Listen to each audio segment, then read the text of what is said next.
ARN mensajero, ¿no? Pero todos los tipos de ARN se forman de esa manera, por transcripción. Y luego ese ARN mensajero, como su nombre lo indica, va a dirigir la formación de una proteína determinada por un proceso llamado traducción. Entonces, primero es transcripción y segundo es traducción. Si notamos la flechita del ADN, te vas a dar cuenta que se acostumbra a poner pues, la capacidad de replicación que tiene el ADN, ¿no? Hoy día lo vamos a ver justamente. Hasta que este término de dogma central comenzó pues, a modificarse los términos porque se dio cuenta que hay algunos virus que tienen ARN como genoma, ¿no? Entonces, ¿existe una excepción al dogma central de la biología? Sí existe una excepción, ¿no? Entonces, estos tipos de virus tienen una enzima especial llamada la retrotranscriptasa que va a permitir transformar el ARN en ADN. Entonces, eso vendría a ser la excepción. Pero ¿se mantiene el concepto fundamental? Yo creo que sí, se mantiene el término que a partir de ADN, ¿no? A través de transcripción se forman los ARN y luego por traducción las proteínas, ¿no? El día de ayer hacemos hincapié en que la estructura del ácido nucleico es bueno conocerlo bien con respecto a sus unidades que se llaman nucleótidos, los cuales se unen por enlaces llamados fosfodiéster. ¿Cada nucleótido tiene algo especial? Sí, está formada por una base nitrogenada que puede ser bueno, las purinas, adenina, guanina, pirimidina, citosina, timina, uracilo. Esto último nos ayuda a recordar que hay una diferencia en el ADN y timina, en el ARN y uracilo, ¿no? Habíamos indicado que la cadena de nucleótidos se unen por enlace fosfodiéster y ese enlace tiene dos porciones. ¿Cuáles son? La proximal y la distal, donde actúa una enzima que se llama fosfodiesterasa. Hay una fosfodiesterasa proximal y una fosfodiesterasa distal. La cadena se escribe comúnmente como 5' a 3'. ¿Qué significa 5' a 3'? Que todo se inicia, ¿no? Como está en el esquema que estamos observando, ¿no? Carbono 5. Y todo termina en el carbono 3 que tiene el alcohol libre. Cuando el alcohol ya está libre, en el carbono 3, ahí terminó la cadena. 5' a 3'. Si está volteada, pues al revés sería 3', 5'. Eso es lo que hemos recordado ayer, ¿no? Adelante. En Chargaff, ¿por qué lo recordamos a Chargaff? Este personaje, adelante por favor. Este personaje descubrió que hay una proporcionalidad. Hay una proporcionalidad entre las bases nitrogenadas. Adenina con timina tiene un porcentaje muy semejante y guanina con citosina de la misma manera. Por eso es que causó sorpresa y que en unas investigaciones muy posteriores no se encontraba la regla de Chargaff. O sea, no se veía esa proporción, que ya era una cuestión ya universal y que le sirvió a Watson y Crick, además de los trabajos de Wilkins y Franklin para la estructura del ADN, ¿no? Entonces se descubrió que hay casos en que hay un ADN que se llama monocatenario, ¿no? En un monocatenario no se cumple la regla de Chargaff, por supuesto que sí. Este es el modelo de la doble hélice que habíamos quedado, ¿no? Siempre se habla de una cadena de nucleótidos antiparalelos. 5' a 3', te lo dibujé el día de ayer en la pizarra. 3' a 5'. Son antiparalelos. Siempre las vueltas es de estrógira, en el modelo B que estamos viendo de Watson-Crick. Las dos cadenas se unen por puentes de hidrógeno. No existe otro tipo de fuerza que los mantenga unidos. La adenina se une a la timina siempre y cuando esta última se encuentre volteada, al revés. Este es 5' a 3', este es 3' a 5'. La guanina con citosina mediante 3 puentes de hidrógeno. Te hice notar la fórmula, la puedes ver con tranquilidad y si es posible la formación, ¿no? Salvo que exista alguna modificación que la vamos a ver hoy día en mutaciones, ¿no? En la cual puede haber unas combinaciones ya no constantes como he mencionado acá. Pero es por mutación.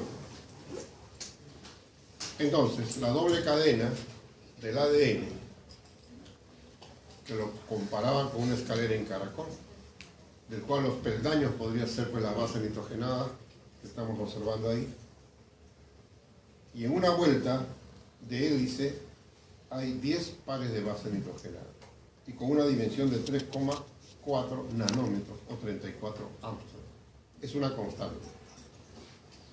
Esta doble cadena tiene, entre comillas, peldaños, la base nitrogenada, y la parte lateral o pasamanos, entre comillas, tendría que ser los azúcares desoxirribosa y los radicales fosfatos con carga negativa. Además, en este modelo se nota por el mismo aspecto que tiene, hay una hendidura mayor y una hendidura menor. ¿Existen otros tipos de ADN? Por supuesto que sí. Y mencioné los 3 tipos que hemos. La forma B es la más común. Entonces, de acuerdo al paso de rosca, es que se van clasificando estas formas. La forma B, la forma A y la forma Z. Esta última, muy rara, con formación en zigzag, y es levófila. De las propiedades te indiqué que es un poliácido fuerte. Los fosfatos se unen a iones divalentes, especialmente magnesio y calcio, por supuesto. Los fosfatos se unen a poliaminas, compuestos nitrogenados, especialmente en las células procariotas que no tienen cromatina, porque la cromatina es una proteína básica, carga positiva, que se une al ADN en las células eucariotas. Es una gran diferencia. A pesar que la única fuerza que une la doble cadena son puentes de hidrógeno, es una molécula muy estable, entre pH 4 a pH 11. Esa estabilidad también está dada por otra cosa, no sé si tú recuerdas que te mencioné. Ajá, ahí está. En el de la derecha puedes mirar con cuidado. Si no me equivoco, sí. En el carbono 2, ¿qué notas tú? En el carbono 2 de los azúcares. Entonces, ¿qué estás notando en el carbono 2? Hidrógeno solamente, y no hay OH. La presencia de ese hidrógeno solamente, y lo que no hay OH, le da gran estabilidad también al ADN. No es susceptible a reacciones a ese nivel. En cambio, en el ARN, ¿no?, es más lábil por esa razón.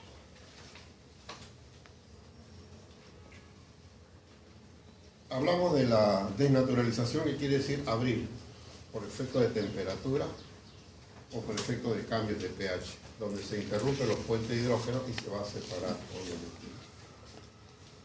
Hay una temperatura de punto medio. ¿Qué significa? El TM. El TM del ADN procariótico tal, el TM, ¿no? ¿Me entiendes? De las perfiles, el TM, va variando el TM, pero ¿qué es el TM? ¿El TM es dado en porcentaje? Sí, ¿de qué?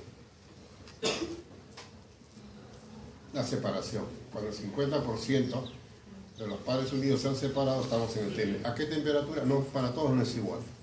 Para todos no es igual. Pero a la hora que se separa, el pico de absorbancia a 260 nanómetros, ¿qué sucede? Se eleva. ¿Y cómo se llama ese efecto? ¿Lo subrayaste? Hipercrómico. Efecto hipercrómico. Lo contrario, ¿no? Si se va uniendo, entonces los picos van bajando, entonces se llama hipocrómico, ¿no? En realidad. El templado quiere decir que la doble cadena separada puede unirse, ¿no? Si acá hay A, acá hay T, si acá hay G, acá hay C, se puede unir. Entonces, también una cinética de reasociación. ¿Cuáles son las unidades? COT, moles por segundo. Moles por segundo, la cantidad de moles en un tiempo determinado que se van a unir. No separar. ¿Cuándo es separar? Es denaturalizar. Cuando es unir, es el templado renaturalización. En el esquema de la derecha te dice que todo se con cuidado, ¿no? ¿Qué pasa en el esquema de la derecha? Que te da un COT muy variable para las zonas de ADN altamente repetitivas. ¿Qué quiere decir altamente repetitivas? que guanina citosina se repite constantemente. O sea, esa porción de ADN, GC, GC, GC, GC, GC, etc. O AT, AT, AT, AT, etc. Medianamente repetitivas y únicas. ¿Qué pasa con las únicas? Pues que no se repiten justamente, ¿no? Y eso de acá te da un COT mayor. ¿Está claro qué es el COT?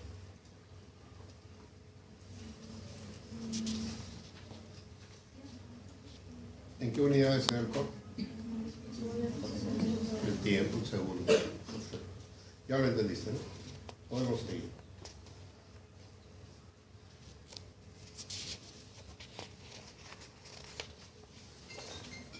¿Qué es hibridar? O una renaturalización que ya sabe que es al azar. La renaturalización se realiza con otra cadena complementaria. Entonces yo quisiera saber si tú lo entiendes este esquema de acá, ¿no? ¿Qué está pasando en este lado de acá? ¿Qué está pasando acá? Cambios de temperatura, cambios de pH en los extremos, ¿te acuerdas? ¿A qué pH es estable este ADN? Tú lo sabes, y si le pones en los extremos, se separa. La temperatura, ¿no? A una temperatura es estable, pero si tú le pones una mayor temperatura, ¿no? Tiende a abrirse o separar. Hay ADN que son muy estables a temperaturas altas, se descubrió y sirvió mucho para las técnicas de las polimerasas. O sea, hay excepciones que a 80 grados están bien unidas y recién después se va a abrir. ¿Qué opinas de esta separación? Sencillamente que debido a cambios de temperatura o cambios de pH se separaron. Y luego, disminuyendo la temperatura o volviendo a su pH, tiende a renaturalizar. Vamos a leer acá. La renaturalización se realiza con otra cadena que sea su complementaria. 6-guanina al costado de la citosina, 6-timina, adenina, etc. ¿No? Es importante, obviamente, por las razones que hemos dado, ¿no? Hay una desnaturalización y una posible renaturalización. Y esto de acá, una cadena de ADN puede asociarse a una de ARN verdadero. Entonces quiere decir que hay un ARN complementario verdadero. Por eso que se utiliza mucho en experimentos de biología molecular para hacer identificaciones de los genes, con un ARN en especial. O sea, ¿es posible encontrar, digamos, una secuencia de ARN que se asocia a una secuencia de ADN? Sí. Pero ¿cómo es eso si el uracilo es propio del ARN y la timina es propio del ADN? Y sencillamente que el ADN tiene adenina y el uracilo se une a la adenina. Pero el uracilo es el ARN, claro, porque es un híbrido que estamos hablando acá. Un híbrido. Entonces, que haya adenina y que haya uracilo puede empatar, muy bien empata. Entonces, por eso es una hibridación, ¿no? Estos casos de hibridación que estamos notando acá en ARN, ¿no? Muy usados para técnicas de biología molecular. Conclusión, ¿qué cosa es la hibridación? Buscar su complemento luego de ser separados. ¿Es factible? Sí, sí es factible hacer eso. ¿Cómo? Volviendo al pH adecuado y volviendo a la temperatura normal con las condiciones, por supuesto, adecuadas de pH, ¿no? Siempre. ¿Qué es el genoma? Conjunto de genes de un organismo.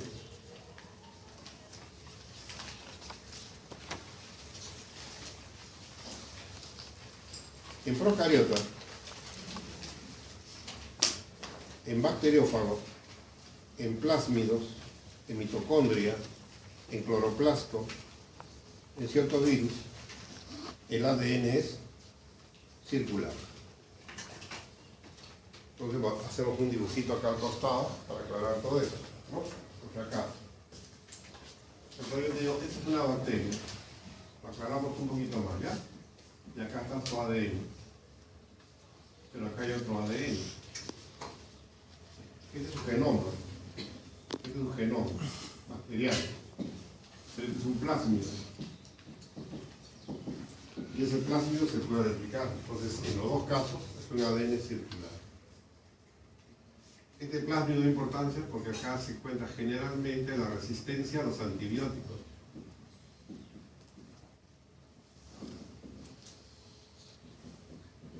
Y eso tienes que tenerlo en cuenta. Entonces, a nivel de célula procariota, el ADN es circular. A nivel de mitocondria, el ADN es circular. En los plásmidos, el ADN es circular. Y si no te acordabas que es un plásmido, te lo he dibujado ahí para estar totalmente de acuerdo. Todos ya tenemos la idea completa, ¿no es cierto? ¿Está claro? Virus, ADN circular. Pero los virus pueden tener ARN o pueden tener ADN. ¿No es cierto? Entonces los virus que tienen ADN tienen también un aspecto circular.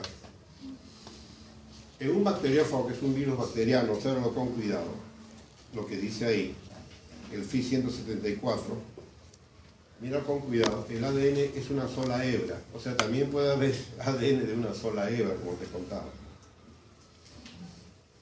¿Qué deduces ahí de lo que dice?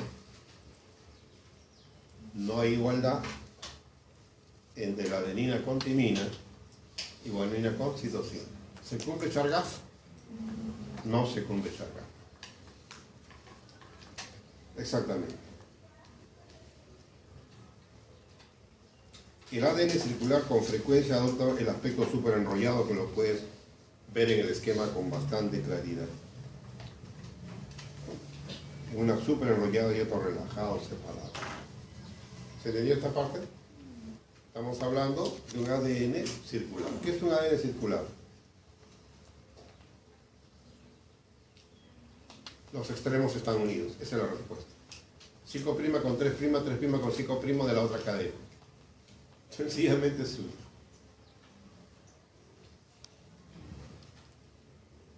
Se estudió mucho en los plásmidos, como te he mencionado ahí en el esquemita a la derecha en la pizarra. Se está estudiando bastante porque ahí está la resistencia a los antibióticos de la bacteria. Por eso cuando ustedes receten antibióticos, por favor receten con sumo cuidado. Porque si no, recetan los antibióticos de última generación para un caso de faringitis, un caso sencillo, están metiendo la pata. Porque estos gérmenes van a hacer resistencia a los antibióticos. Y posteriormente, cuando ese paciente sí necesite ese antibiótico, ya no, ya es resistente. Yo les conté en una oportunidad, pues, de que a veces los médicos ya no piensan y más es la parte de, bueno, económica, que será de los laboratorios que imponen a veces recetas, ¿no? Cuando hay que tener mucho cuidado, se puede empezar con una amoxicilina, lo que antes era la ampicilina, que se utilizaba mucho, y que actúan sobre el nivel de la pared celular bacteriana, que es muy importante. Pero a veces recetan tetraciclinas u otros que actúan sobre el ADN mitocondrial, el ADN bacteriano, pero el ADN bacteriano también, el antibiótico que afecta al ADN bacteriano también afecta al ADN mitocondrial. Por eso que hay antibióticos que se recetan para determinadas enfermedades también, y ustedes que en algún momento van a recetar, tengan por supuesto bastante cuidado de eso, la resistencia a los antibióticos. Fíjense que cada instante hay que seguir buscando nuevos antibióticos que se han hecho resistentes. Eucariote es más complicado todo. El ADN no es circular. El ADN no están unidos sus extremos. El ADN está asociado a unas proteínas llamadas las histonas para formar la cromatina y posteriormente, en la etapa de metafase, el cromosoma. En el caso de las procariotas, no existen las histonas. ¿Qué cosa existe?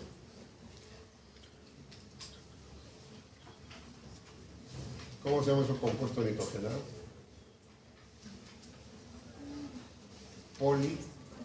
Poliaminas.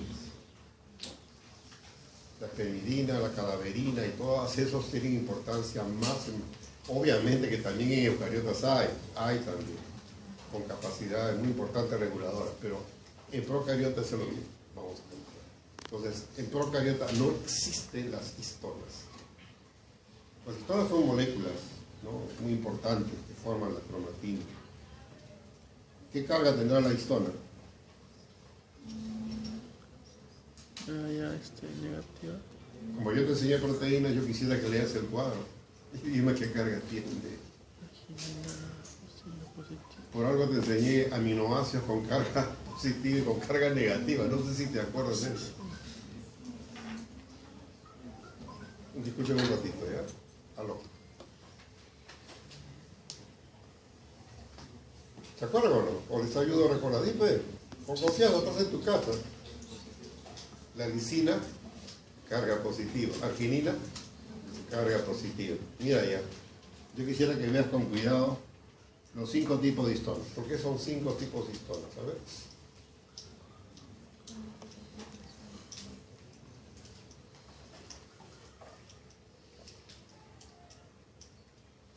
¿Está claro o no? H1, H2A, H2B, H3, H4, está la 5. ¿Cuál es la más pesada?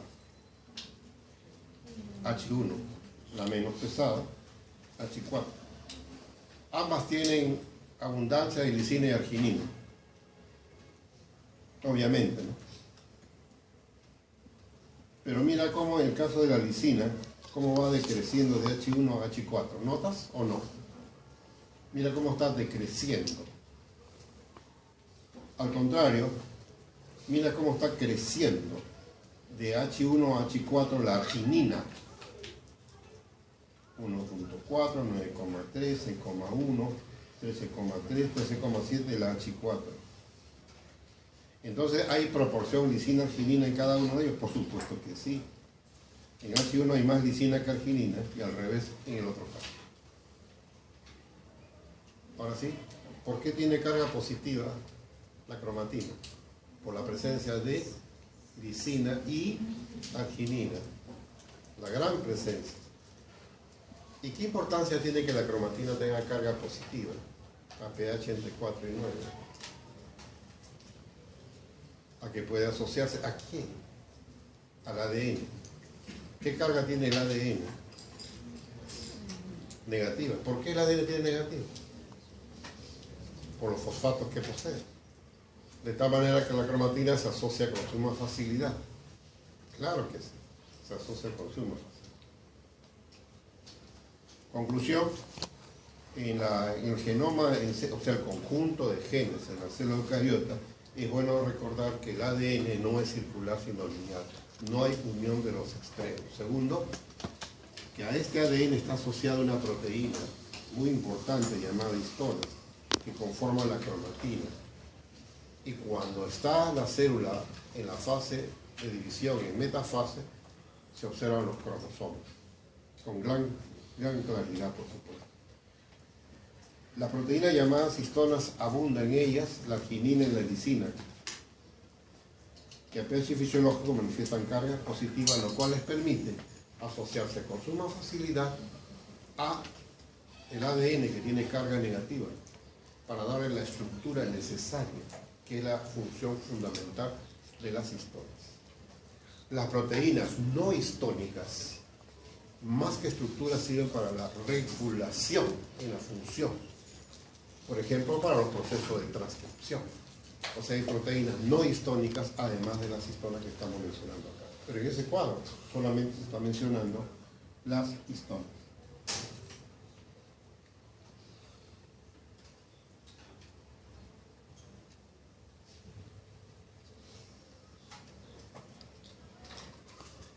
Si miras con cuidado este esquema, vas a notar el grado de complejidad que se va asociando. A ver, analicemos por favor acá y después lo regresamos, ¿ya? Doble hélice del ADN, doble hélice del ADN. Entonces, este ADN se va a enrollar sobre las histonas que hemos estudiado, a excepción del H1. Mira con cuidado, el H1 está separado. Yo te pregunto, ¿qué histonas están metidas acá? La H2A, la H2B, la H3, la H4. O sea, la que tiene mayor cantidad de lisina no está, digamos, dentro de esta estructura que se llama nucleosoma. Entonces acá hay 200 pares de bases. Y entre un nucleosoma y otro nucleosoma hay 140 pares de bases. PB. 140 PB, pares de bases. ¿Ves? Entonces esta es la primera estructura, separadita, mira tú. Y acá notamos los nucleosomas. Entonces cuando la célula se encuentra en interfase, quiere decir que estamos notando la presencia de nucleosomas. Pero cuando empieza la división celular, entonces quiere decir que la cromatina se va a condensar cada vez más, se va apretando cada vez más, ¿no? Para formar unos filamentos, mira ahora ya de 30 nanómetros. ¿Ves? Pero ya está aumentando, ¿no? Ya está aumentando. Seguimos acá enrollando si aparecen fibras de 300 nanómetros. O sea, del ADN que tiene 20 pasamos a 300, que tiene esta fibra compleja. Y cuando estas se asocian entre sí, se enrollan entre sí, tienes 700 nanómetros. Y cuando esas se enrollan entre sí, aparecen los brazos del cromosoma. Y cuando estamos en metafase es que se observa con claridad los cromosomas. Acá están los cromosomas. En este cromosoma que estamos mirando, esta porción de en medio, ¿cómo se llama? Centrómero. ¿Y este extremo cómo se llama? Telómero. Entonces acá ya se puede ver el centrómero y se puede ver el telómero. ¿Entiendes? ¿En qué momento hablamos de centrómero? Cuando se ve el cromosoma. Pero el cromosoma no se ve en este momento, sino acá, cuando la célula está en división. Si la célula no está en división, nunca vamos a poder apreciar, ¿no?, morfológicamente acá, ¿no?, dónde se ubica el centrómero y el telómero, por favor, ¿no? ¿Es importante la estructura del cromosoma? Claro que sí. ¿El número del cromosoma? Claro que sí. Ahora al revés. Al revés. Se comienza a separar todo. ¿Ves? Las fibras, miren cómo se van relajando y nos quedamos en nucleosomas. Conclusión. ¿Qué son los nucleosomas? Y lo leemos. Son octámeros de las histonas, subrayo, H2A, H2B, H3 y H4. Forman pequeñas esferas rodeados por ADN de 200 pares de base. La H1, ¿qué sucede? Que no forma parte del nucleosoma. La H1 se localiza entre dos nucleosomas. Ahí tienes el esquema y una vista de cómo se aprecia en la célula. Una microfotografía electrónica de los nucleosomas. Entonces, en esta microfotografía electrónica que están mostrando las unidades. Entonces, en este lado, ¿dónde estará el H1? Yo digo que entre dos nucleosomas está el H1. ¿Cuál es la separación entre nucleosoma y nucleosoma, no? Eso lo podemos deducir. ¿Cuántos PB forma un nucleosoma? Eso lo podemos deducir de acá. Pues en este esquemita ya más grande está notando la presencia de nucleosoma. Ya. Entonces esas unidades llamadas nucleosomas son muy importantes, en realidad, muy importantes. Entonces, ¿cómo se puede superenrollar el ADN sin quebrarse? ¿Cómo se puede superenrollar el ADN sin fraccionarse? O sea, ahí interviene una serie de fuerzas importantes. Es como si dijéramos que si extendemos nosotros una soguía de la puerta acá y la vamos enrollando. Entonces va a intervenir una serie de fuerzas de tracción y la momentamos, la soga va a formar unos espirales, ¿no? ¿Por qué no se rompe el ADN? Antes. Eso lo vamos a ir detallando poco a poco. Nuevamente yo quisiera que me ubiques ahí, en el esquema, el satélite. Ubicado el satélite, te digo esto porque viene todo de acá. Cuando decimos organización del gen en eucariote, habría que recordar algo importante que no se vio en procariote. Entonces dice que hay 3 tipos o clases de ADN. Me expresé mal, ¿no? No puedo decir tipo, ¿no?, sino clase. Si digo tipo, estoy pensando en B, en C y en Z, ¿no? Mejor cuando digo clase es altamente repetitivo, moderadamente repetitivo y de copia única. ¿Qué significa repetitivo? Que un par de bases se repite varias veces. Varias veces se repite, sencillamente. Moderadamente repetitivo, bueno, en menor proporción. ¿Y qué significa de copia única? Que no se repite, sencillamente. El altamente repetitivo, imagínate pues AT 1.000.000 de veces. Altamente repetitivo otra vez, y eso no se trata. Dice que se localiza cerca del centrómero y cerca del telómero. Como ya recordaste qué es centrómero y qué es telómero, entonces ya tenemos la idea completa. ¿Ya? ¿Cómo se llama ese ADN? Satélite. ¿Por qué le llaman satélite? por una técnica de centrifugación. Por eso le pusieron el nombre de satélite.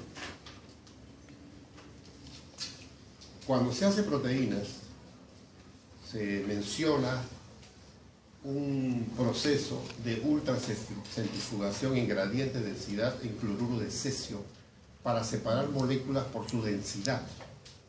Entonces, si yo tengo un tubo de ensayo con cloruro de cesio y le agrego las proteínas de diferentes pesos moleculares, ¿me entiendes? A la hora que yo voy a centrifugar, las proteínas van a ubicarse de acuerdo a su densidad. En la técnica me dice centrifugar a tantos G o revoluciones por minuto por tal tiempo. Saco el tubo y yo sé pues que los más densos están acá al fondo y los menos densos están acá arriba. Esa es separación de proteínas en gradiente de densidad utilizando cloruro de cesio en una centrífuga. O ultracentrífuga, perdón, refrigerada es el término completo. Esa misma técnica es para ADN.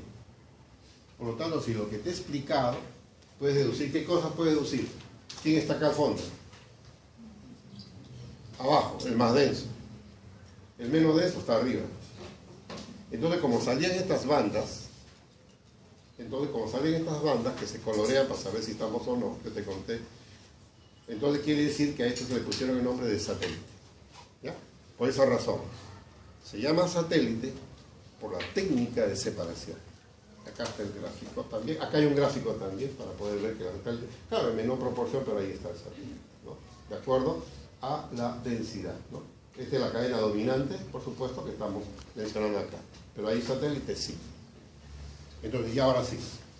Entonces, si lo que ya sabemos que es altamente repetitivo, y le hemos puesto el nombre de satélite, no porque a veces hay una pequeña confusión, de repente ustedes no habían, pero hay una pequeña confusión, como dicen, es satélite, está en el extremo. No necesariamente.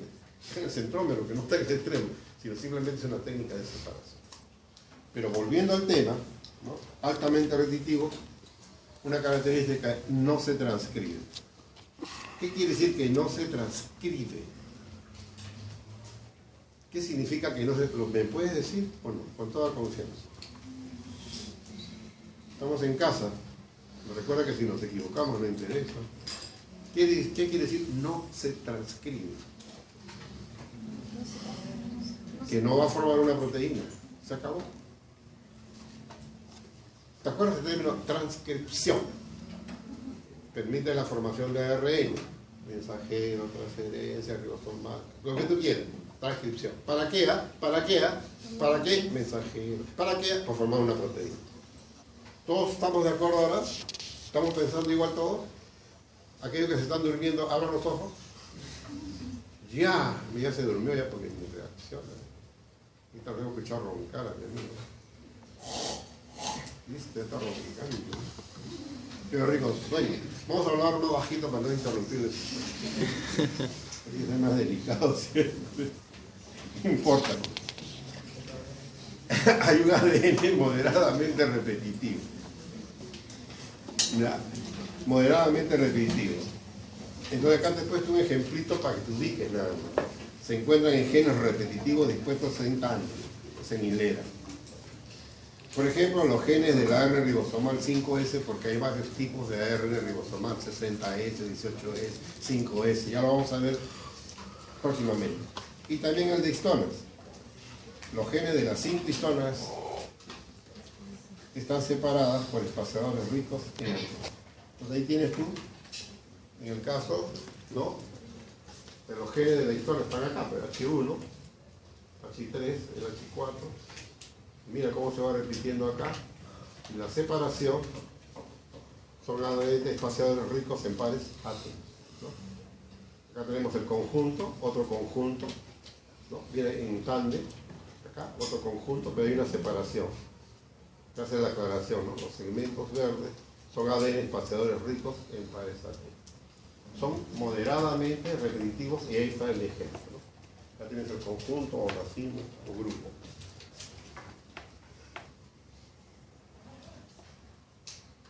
ADN de copia única. contiene a lo que codifican las proteínas. Acá vamos a recordar rápidamente que se va a referirse seguramente al mensajero que lleva el código genético, ¿te acuerdas?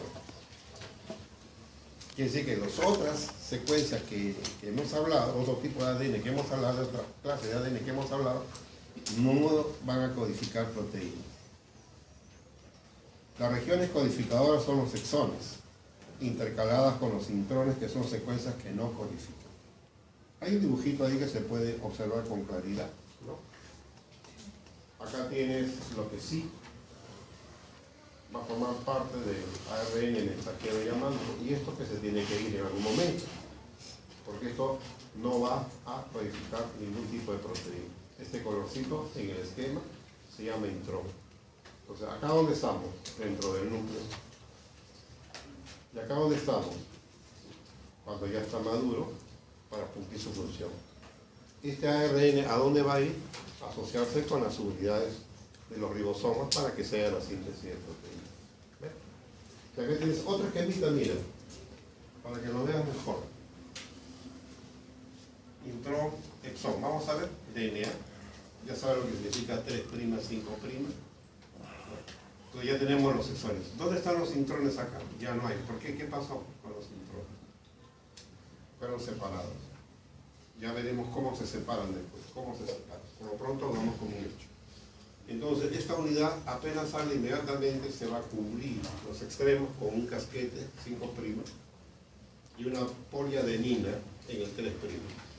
La cola y el casquete o caperuza sirven para proteger a este ARN, y en el procesamiento, entonces ya el proceso va a continuar hasta que llega al citoplasma, donde se traduce a proteína. ¿En dónde sucede esto? ¿Te acuerdas? Ribosoma.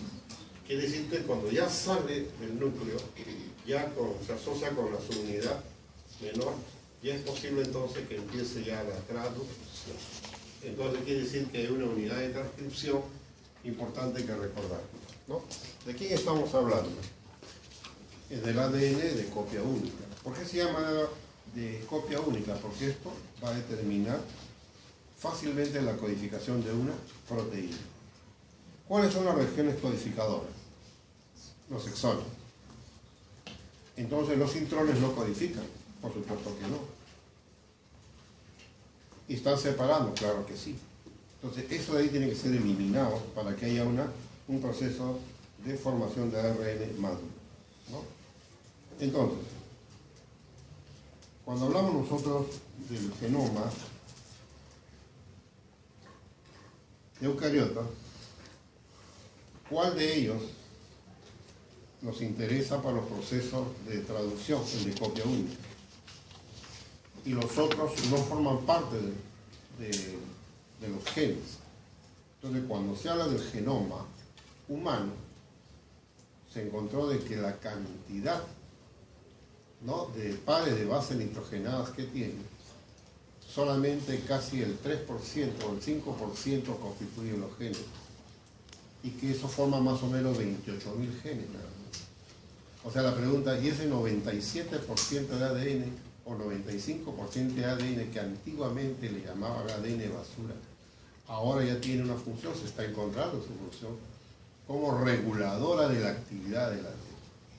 O sea, esa inmensa cantidad de pares de bases que existen en el ADN, solamente un pequeño porcentaje son los verdaderos genes de copia única. ¿Me entiendes? Se ha calculado en el genoma humano entre 25.000 a 28.000 nada más. Cuando se hicieron los cálculos en los años 70, porque ya el genoma humano fue en el 2005 que se publicó, se hacían cálculos matemáticos y se dedujo, porque ya se hablaba del ADN basura, o sea, que no tenía implicancias, no se conocía. Si no son genes, ¿qué están haciendo ahí ese ADN? Y le pusieron ese nombre. Que ahora sabemos que muchos de esos ADN que no forman, no llevan información para síntesis de proteínas, tienen otro tipo de actividad, otro tipo de función, mayormente reguladora. Y de esa cantidad que estamos hablando, solamente entre 25.000 a 28.000 son genes. Increíble, ¿no? Increíble. Pero eso estamos actualmente, pues, en el ser humano, ¿no? En genoma humano ya se descubrió que es una cantidad pequeña en realidad. Ya vamos a discutir eso, ya me ganó la hora, y mañana, perdón, el día martes vamos a hacer rectificación de la ley, el día lunes van a tener clase con el doctor Bravo. Yo le voy a editar martes y miércoles, y la delegada vamos a conversar sobre cómo podemos organizar las clases con el doctor que mencioné, ¿no es cierto? Obermarín, al cual lo chotearon acá, una universidad particular, ha sido nombrado como profesor asociado a tiempo completo, y acá le metieron una patada y lo votaron. Y que yo, cuando tengo oportunidad de hablar con el rector, si es que me dan la posibilidad, voy a mencionar ese caso. ¿Cómo es posible, le voy a decir al rector, que a este investigador neto que trabaja en San Marcos a tiempo parcial y quería trabajar en Villarreal, que él me dijo que quería trabajar con nosotros en nuestro laboratorio de biología molecular, este candidato que venía con grado de maestría de Francia, que ya estaba en su NED, o sea, no había pero, y que yo hablé con el director de escuela, doctor Manrique, yo hablé con el decano, yo hablé con el jefe de departamento, Iker Sandoval, que me acabo de enterar que lo han cambiado, no, razones no sé, pero ya no está tampoco, y sin embargo lo chotearon, en el momento de la calificación lo pusieron con un puntaje muy bajo, teniendo experiencia académica, habiendo hecho publicaciones en revistas internacionales, trayendo un posgrado de Europa, de Francia, no menos, ¿no? Es decir, yo tengo que hablar de esas cosas. Entonces, él iba a dictar unas clases a ustedes, que me dijo, doctor Saldívar, no hay problema, yo colaboro. Yo lo había programado, hablé con la delegada, y ayer me comuniqué con él, me dice, lamentablemente no tengo tiempo ahora porque he ganado un concurso y estoy full. Pero va a mandar por un sistema especial, con la delegada se va a comunicar para hacerles las clases, ¿no?, directamente acá, sin que él esté presente de forma virtual. ¿Seguiría así? ¿Estaría bien dicho? Sí. En forma virtual. Y que ustedes se la van a llevar a esa clase y la pueden repetir en sus casas las veces que quieran. Y cuando tengan observaciones, también él me dice que hay un sistema para comunicarse con él y aclarar todo eso. Entonces ya la otra semana yo le había programado un día, pero no va a ser posible, porque él no tiene tiempo ya, ¿no? Pero su cariño a la cátedra subsiste. Me dice, todo lo que yo pueda colaborar, encantado, ¿no? Esa es la forma de colaborar. Así que espero que ustedes aprecien esa clase cuando le manda la delegada. Entonces la próxima semana tampoco puede empezar la doctora Guadalupe porque está de viaje en un curso, se va a España a hacer un curso de unos cuantos días. Entonces yo le voy a editar el día martes, el día miércoles, ¿ya? Para terminar esta parte. ¿Quedamos así entonces? ¿Sí? Listo.